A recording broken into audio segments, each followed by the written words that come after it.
Salut tout le monde, on se retrouve aujourd'hui pour une nouvelle vidéo et je vais vous parler de livres. Ça fait longtemps et j'ai accumulé ces dernières années des livres que je voulais lire, que je voulais dans ma collection et que je n'ai toujours pas lu. Donc cette année j'ai décidé du coup de lire ces livres. Donc je vais vous les présenter, il y en a 12 et je me suis dit ça tombe bien, il y en a un par mois. Sauf qu'on est déjà le 30 janvier donc j'en ai déjà un de retard. Donc je vais les prendre du plus petit au plus gros parce qu'ils sont dans cet ordre. Donc déjà il y a Extrêmement fort et incroyablement près de Jonathan Safran Foer. Alors c'est un livre un peu particulier qu'on m'a offert, que mon petit ami m'a offert parce que c'était un livre qui l'avait touché. Et je ne l'ai jamais lu depuis peut-être bien 4 ou 5 ans. Parce que à l'époque je me retrouvais pas, en fait je me sentais un peu obligée, je pense, c'est ça. J'étais pas dans le mood.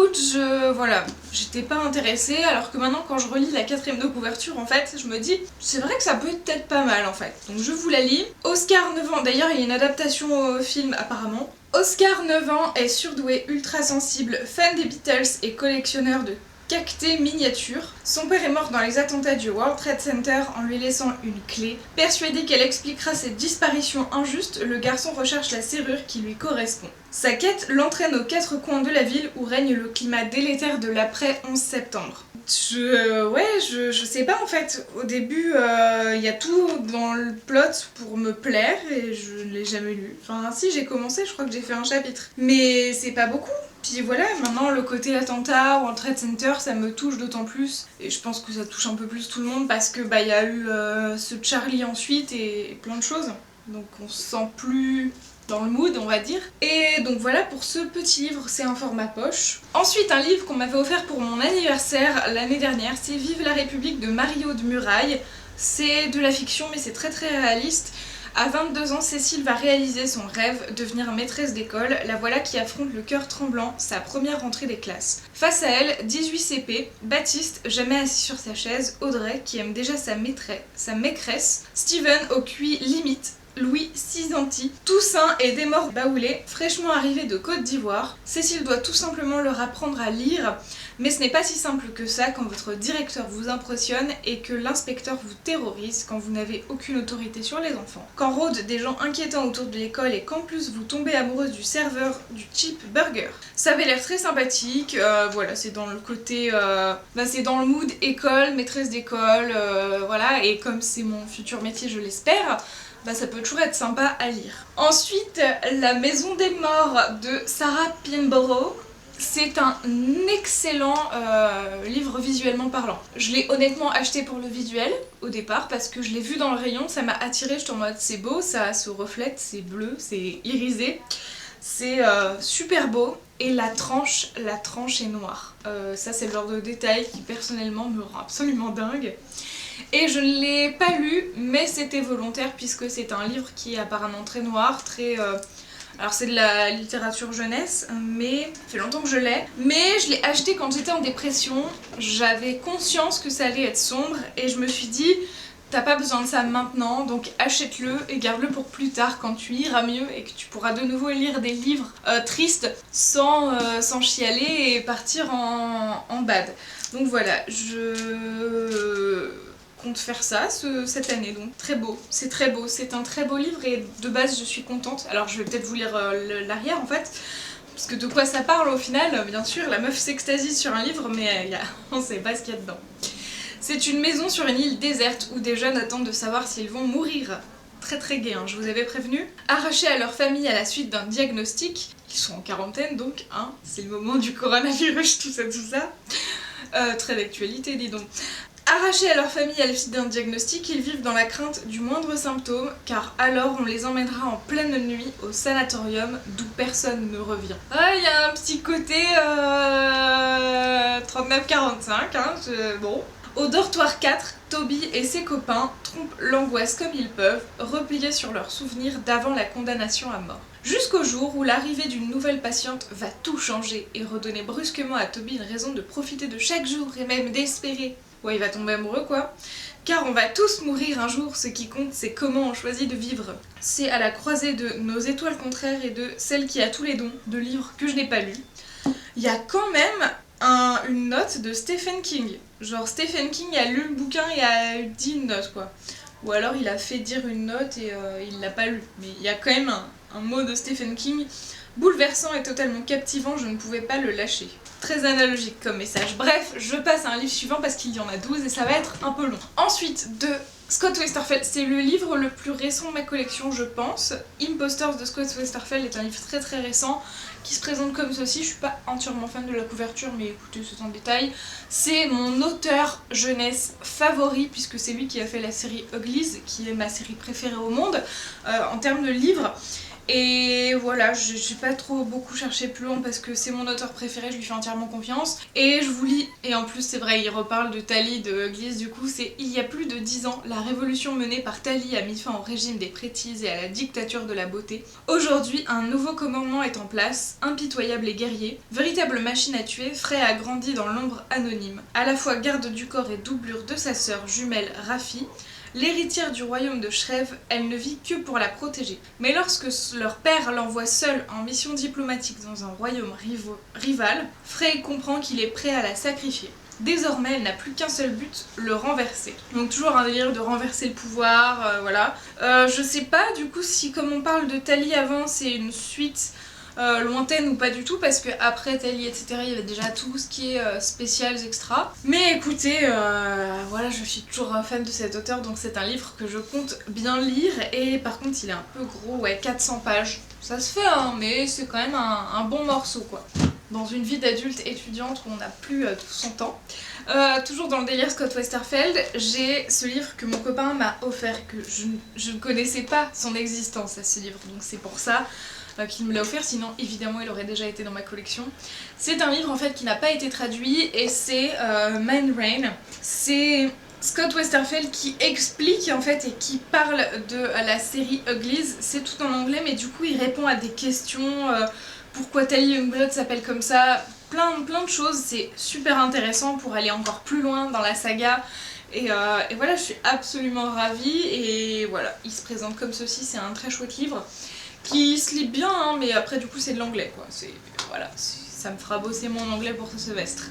Ensuite un livre que de mémoire j'ai acheté en allant à la Martinique l'année dernière en avril et je l'ai acheté à l'aller hein. Donc c'est un livre que je n'ai pas lu sur place, que j'ai ramené dans ma valise, tout un délire, voilà. Je vois du coin de l'œil le chat qui fait de la merde. Cosmo, qu'est-ce qu'il a ce mur? Donc Michelle Obama, Devenir. C'est un beau livre déjà de base qui est très long aussi également, hein, toujours 470 pages, ouais 480 quoi. Mais je trouvais ça intéressant de plonger dans la vie américaine présidentielle. Et voilà, c'est un couple de dirigeants qu'on a aimé en fait. Michelle Obama s'est beaucoup investie contrairement à Melania Trump. En même temps, t'as pas forcément envie d'être associée à la tête de ton mari et à cette direction politique, mais c'est un concept. Mais du coup voilà, Devenir, ça avait l'air d'être super intéressant, je voulais la lire éternellement. Il y a encore tant de choses que j'ignore au sujet de l'Amérique, de la vie et de ce que l'avenir nous réserve, mais je sais qui je suis. Mon père Fraser m'a appris à travailler dur, à rire souvent et à tenir parole. Ma mère Marianne à penser par moi-même et à faire entendre ma voix. Tous les deux ensemble dans notre petit appartement du quartier du South Side de Chicago, ils m'ont aidé à saisir ce qui faisait la valeur de notre histoire, de mon histoire et plus largement de l'histoire de notre pays. Même quand elle est loin d'être belle et parfaite, même quand la réalité se rappelle à vous plus que vous ne l'auriez souhaité, votre histoire vous appartient et elle vous appartiendra toujours, à vous de vous en emparer. Du coup ça a l'air d'être un livre qui est vachement inspirant selon moi. On arrive à la moitié, wouh! Alors ensuite un livre de Garance Doré, Love Style Life, que j'ai acheté à Paris en décembre il y a 2 ans, donc en 2018. Donc c'est autant vous dire que ça fait longtemps que je l'ai pas lu. Il est d'une beauté extraordinaire ce livre. En fait c'est ce qui m'a plu de prime abord. C'est un livre d'une influenceuse du coup que je ne suis pas. C'est un livre en soi qui est d'une beauté extraordinaire je trouve en fait, qui est bien présenté, qui est beau, qui est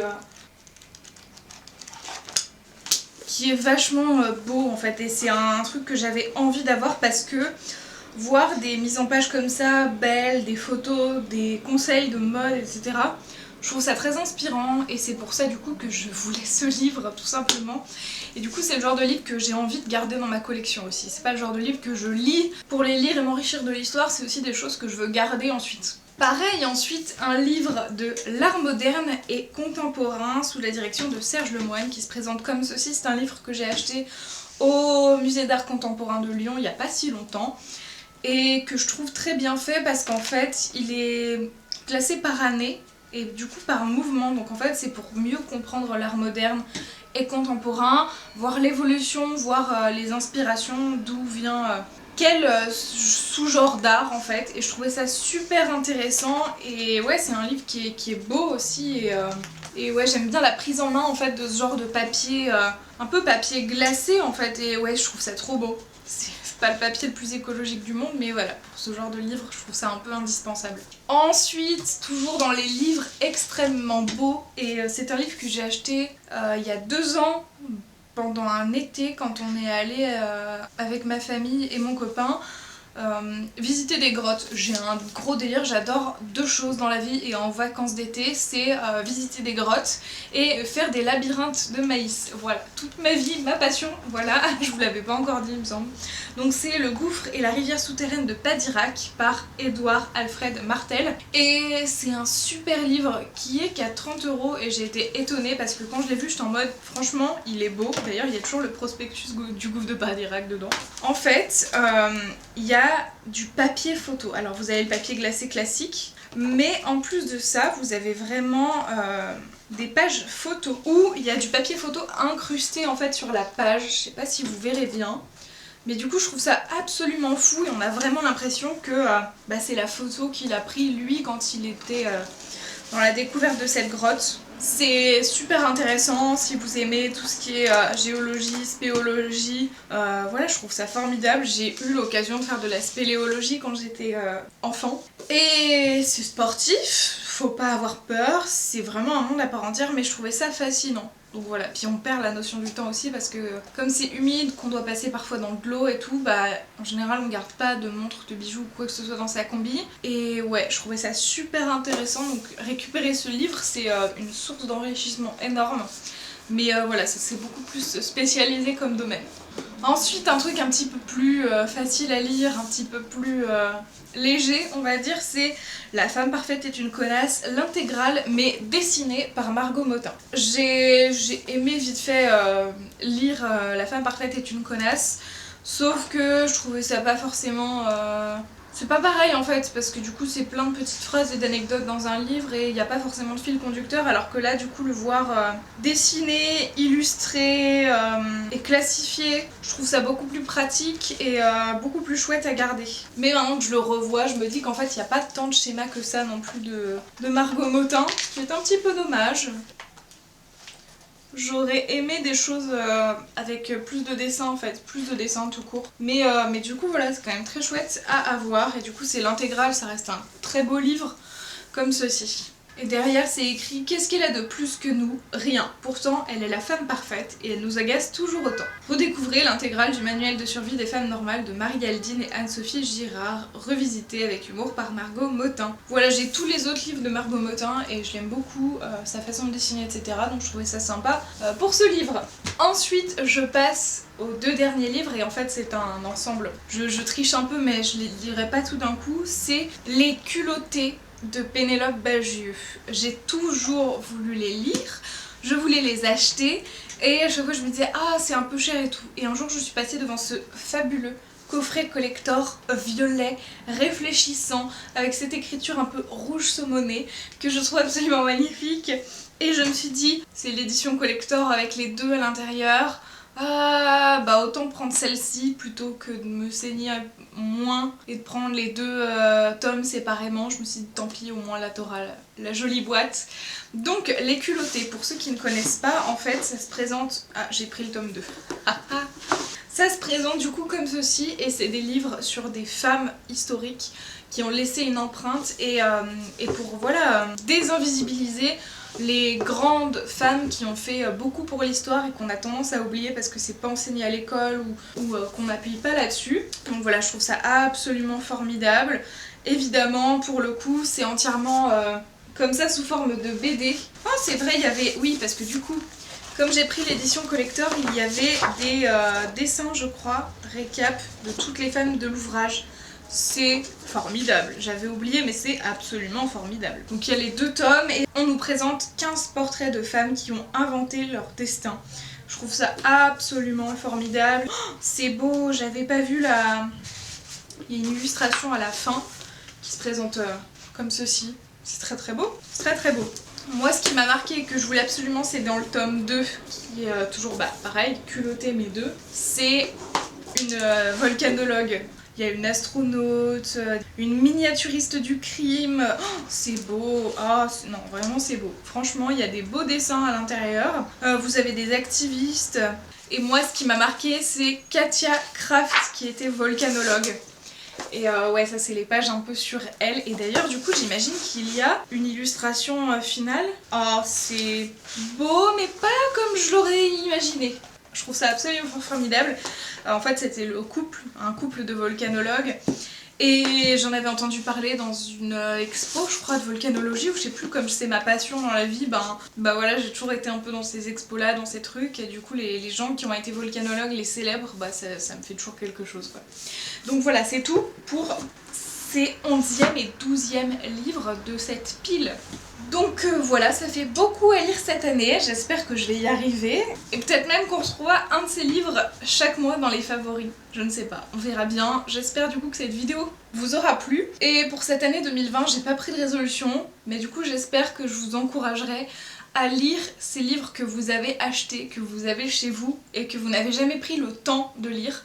Moi ça m'aide aussi parce que je travaille beaucoup sur ordinateur pour ma formation à distance et je me rends compte que mes yeux ne suivent pas en fait, c'est très fatigant pour mes yeux et j'ai du mal physiquement parce que ça me fatigue et que ça me donne la migraine et je me dis que faire des pauses peut-être et lire un vrai livre papier à l'ancienne, ça va aussi m'aider en fait à déconnecter des écrans de temps en temps. C'est tout pour cette vidéo, j'espère que ça vous aura plu, dites-moi en commentaire quels sont les livres que vous voulez lire et on se retrouve très vite pour de prochaines vidéos, prenez soin de vous, ciao ciao.